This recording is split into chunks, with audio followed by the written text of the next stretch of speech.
Hello? Hey, Pooh. Hey, Dawn. Hey. How you doing, love?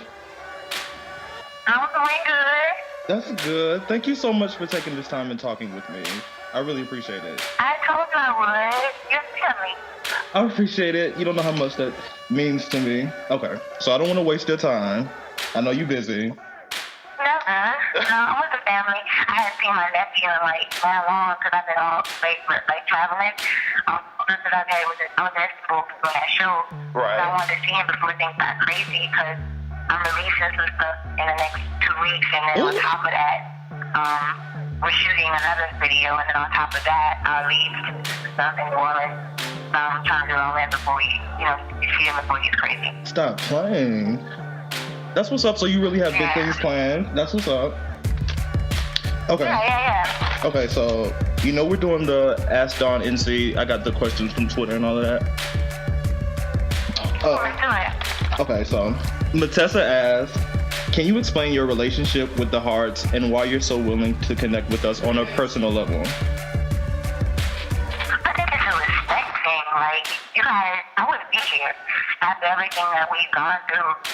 There's a lot of times you guys could have gave up, and we gave you plenty of reason to do that, and I think the faith that you guys have in me keeps me honestly want to do this because there's a lot of days where a lot of people doubt so much that you start to doubt yourself. Right. And it's because of you guys and the love that you give that makes me keep going because I feel like there is, I'm sharing my story with people who are rocking with me, Mm-hmm. I think I would have gave up a long time ago if I didn't have the kind of love that you guys had. It's very difficult to do on my own.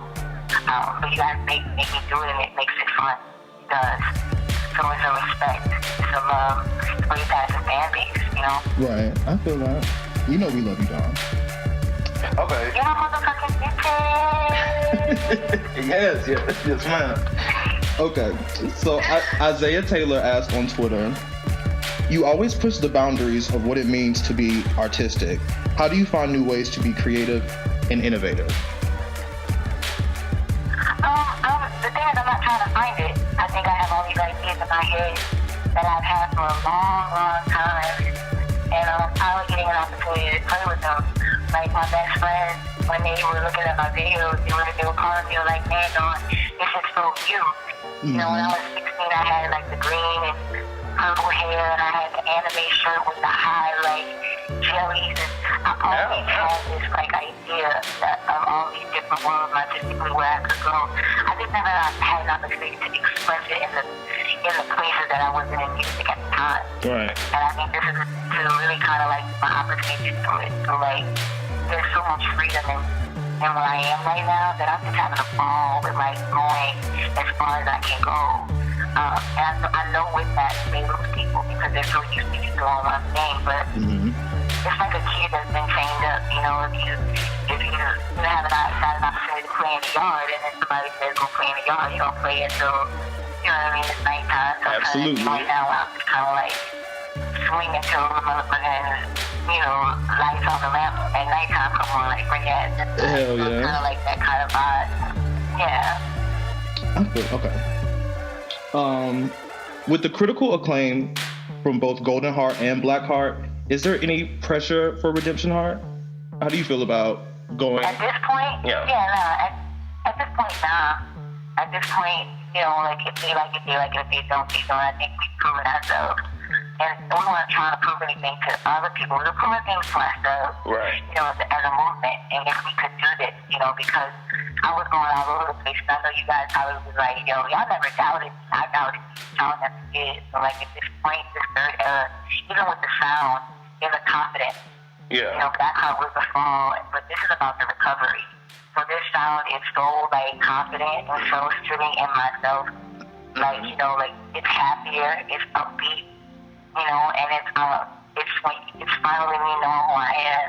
So my step is a little cocky almost, because we don't really care if people have gotten on the bus at this point. Right. We found who we are, and we're walking with a step that's a little bit more confident than we started with. Because that recovery is work, we earned it. That recovery, we earned it. Absolutely. We went to get to it. Absolutely. Yeah. Okay, speaking of Redemption Heart, Ashley asked on Twitter, she wants to know, what's the main story behind Redemption Heart? What was the lesson that you learned? Oh, and also, has the story changed since the demise of Diddy-Dirty? Because I know there was already a set, story theme. Do you think it's changed at all? The story never was about Diddy-Dirty. The story was never about them. The story is about my journey with the music industry. Diddy-Dirty was a piece of it. So the story would never have changed because it was about my love and hate relationship with this industry. And the story of Red is simply, it's what I just said. It's that recovery. When you find who you are and you find where your place is in not just life, but like in your world and in your place, in your heart, like your walk is different. And in this music, I think there'll be this kind of confidence and this kind of pocket that you can feel that I found happy. Like I found happy and I found peace in where I am. And so like even with the color red being so vibrant and being so alive and representing blood and the flow of the veins, this pride that goes beyond that and what you've been through and you're kind of coming out of the light, coming out of the dark, it's gonna have that feeling. So that sound is so confident and so like it feels good. That feel good, that upbeat feeling that you feel like, damn, I'm probably, when you're walking down the street in your mind, you got like your soundtrack to your life, your music playing, like, that's, like mine is just like, you know what I mean? When I'm walking, that's my song. Right. You know what I'm saying? Everybody got their little theme song when they walk, when they know they swing is right. That's what Red is. That's when that pocket feels real good, I really cannot wait to hear that album. Okay. But going back to Black Heart. Yeah, I can't either because I think we've been so good at giving people something different. So I think it'll still be my sound with my tone and my music, my vocals. But that pocket's going like, it's not sad anymore. It's not heavy. It'll still have me, but it's brighter. You know what I'm saying? Like it's more upbeat to go. Okay. Okay, going back to Black Heart, which I still bump, by the way. I haven't gone a day without playing at least, a song from Black Heart. It's only been 3 months. But you know how it seems like nowadays, well, especially with the Diddy-Dirty album, I listened to that for maybe a week and a half, and then it was time to move on almost.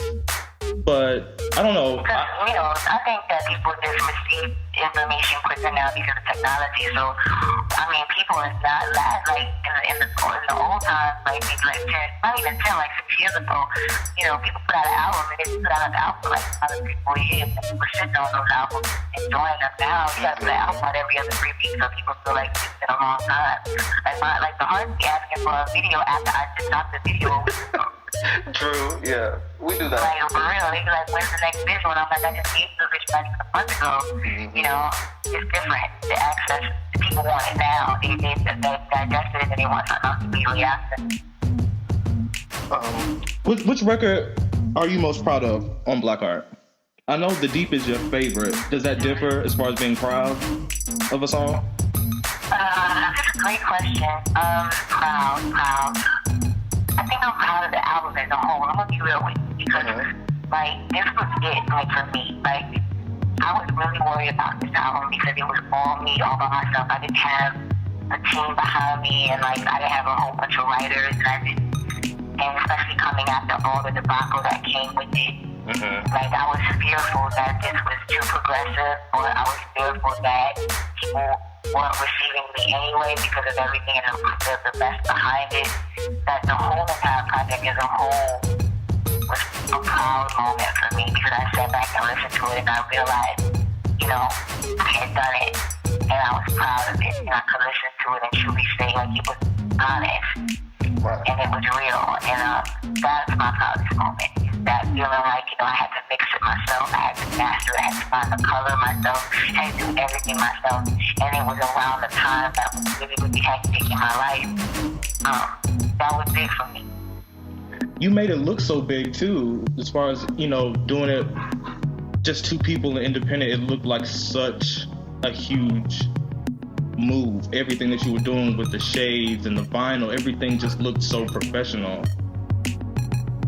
Thank you. I mean, that's what, you know, that's what we try to do because you guys deserve that. If you're gonna love somebody, you say you're gonna stand for somebody, like, you know, but to me, when you say a stand, like, that's somebody who's standing behind you, no matter what, like, even when you're wrong, you know, and I want to make sure that I'm delivering something that you guys can fight for and be proud of. If not, then what are we really doing this for? Okay. Another question from Twitter. The way your skin is glowing and all these promo pics that you're dropping on Instagram, some hearts have become interested in your vegan lifestyle. So do you have any food tips to offer the hearts? Or your favorite vegan meal? Yeah, absolutely. Veganism has been such a big transition for me and such a good one. It was the best choice I could have ever made. Avocados saved my life. I didn't even like avocados coming into it before a year ago, and now I can't live without them. It's so good as a moisturizer, and it's good for your skin, period. I try to eat them daily if I can. I get on everything. And my favorite dish I've cooked thus far, I have to say, is an orange chicken, but it's not real chicken, it's soy protein. So it's soy protein. But it's like full chicken. And then I put real oranges in with a little bit of date sugar, maybe like a teaspoon of date sugar, some olive oil, some butter, and with like unsalted butter. And I mix it in, and I make a sauce that goes over the orange chicken, and I do that with side of avocados, and then maybe some like asparagus or some spinach, and it's really, really good. Really, really good. That's like a normal dinner. And I bake as well. I am vegan, so I like to make like a cinnamon cake. But it's all like real cinnamon. Everything's all organic. Yes. Let me find out, Don. That sounds incredible. Oh yeah, listen, it's just over here, man. 100%. Okay. Another question from Twitter is, what advice could you give someone who wants to be in the entertainment industry, and what is the biggest pro or con for you to be in the industry? I hate giving advice, man, because like everybody's journey is different, and when people give advice, sometimes people hang on that, think their journey will be similar, so they try to carry out that advice thinking that they'll be successful if they just hear that advice, but the reality is every person is different. What I will say is if you love it, go hard in it, but expect that it will be difficult because everything that you do has an obstacle. It's not how you fall, it's how you get back up. So, if you love it, go at it like you love it. Don't half-ass it. And then expect the failure, but don't be afraid of failure. See it as the moment and the breadcrumbs that you need to sweep it up and then go at it again. But I don't really have much because, to be honest with you, everybody's journey to success is different. Right. And if you know that, I think what the biggest thing I'll say is don't compare your journey to anybody else to get to success. Right. Find your own way. Don't feel like out here. Find your own way to success. Okay, I respect that. Okay. Antoine asked, and he had to show out with his question. He's talking too much. I can't. Right. So you got to get ready for this one. If you had a choice, which hairstyle do you wish you never wore? The gold weave or the pink wig? I fuck with my pink wig. Don't play me. I was giving pebbles. Don't play me. You was like that gold wig. I was just pink all day because that's very choosy. I was rocking pink long before everybody was rocking these colored heads. Okay. And now colored hair is all the thing now. Right. And 100 years ago, I had a pink wig. I was trying to play me like I look crazy. Now everybody got green and pink hair. So, anyways. We know who's setting these trends. That gold wig on this brown skin look crazy. Alright. Okay. Joshua asked on Twitter, if you could go back and record a visual for any past song you've released, what would it be? Pretty Wicked Things. Oh, I love that song, darling. I love that song. And 300. Ooh. Do you have any ideas for those videos? Or did you ever have? My mind, I would need $1 trillion because what I would have wanted to do. I mean, this is my thing, and this is what I think you guys. One thing you guys don't know about. If a song is really, really dope, and I think it's incredible, like a record like 3G, or a record like 300, or a record like Pretty Good Things, if I feel like they're really, really dope, and I don't have the backing behind me to do what I really want to do with it, because like with my mind and the things that I want to do that would require labels or sponsors and things like that. Most of the stuff I do on my own. So if I feel like I don't have it, I'm not going to do the video at all, because I'd rather not do it than do a video that is subpar to a song that is excellent. Okay. I feel it. Another one is... You know what I'm saying? So like for me, no, go ahead. That's real. That's big for me. I'm not gonna do a half-ass video, like a cheap video to a song that is so dope. I'd rather just not do it up, because that would make me so mad if I saw a video from another artist that I like, and the song was super dope, and then the video was flat. Absolutely, I feel that. So okay. Let me go on. Another question that was asked on Twitter is, with the huge success of Empire, some of the hearts were wondering when or if your vocals will grace the TV screen again. And Monty asked, would you ever be willing to be on Empire, or are you just good on TV shit altogether? No, I mean, if they ask, I do it. You know, I'm open. But the contract's gotta be like, I gotta take like 100% of your publishing. Well, yeah, I heard that too. You know what I mean? Yeah, it's a business, you know, and I would love to do it if it makes sense. For the, you know, but I mean, you know, like if there's a feature and there's like, you know, going on for something like that, I would love to. I think the show's amazing. But the contract, you know, to be on it like an actual person, I think it's stuff with your publisher that may not be cool. But to respond for like one thing, that'd be kind of cool. That'd be dope. And I'm never done with TV. It just has to be right. You guys know me. I'm not going to do something that's foolish. Right. You know, it has to make sense with what the whole brand is. It's not, you don't just do stuff to do stuff and it don't make sense. Like, because then it's just desperate. Absolutely. Top Collab asked, what happens when the trilogy ends? Is there more music after Redemption Arc? There'll always be music. It's just that chapter of everything that I worked for in that story is done. You know, who knows what will come after that? You know, I'm always going to be a part of this thing. Well, those are all the questions. I'm just chill. Y'all know me. Like, I'm like, if it feels good, we'll do it. It's like that, you know? So it's not like a whole big old dramatic. If music is there and it feels right, we don't release stuff. We can release stuff that's really to give y'all some good stuff for free. Like, I might just do an EP or something out this fun for the fun. You know what I'm saying? Right. Well, thanks for allowing me to interview you, Dawn. I really appreciate it. Have you? Whatever. You acting real bullshit, like you ain't really making right. I'm trying to be professional. I'm trying to be professional. It's still gonna be trying to do that. Thank you. Because when you get off this phone, you're gonna be matching again. But that's absolutely. But you know me. You know me. Let me have my little cute professional moment. The business thing you're doing is cute though. But I love the site. I love all the things you do. I'm doing this because it's great and we love it. Me and Kyle love you and everything that you do. We support completely. So thank you for doing what you're doing. We love the site. We love what you're doing. We love how you put in the hearts together, and it's great. I love it. I'm so glad. For me, it is yours.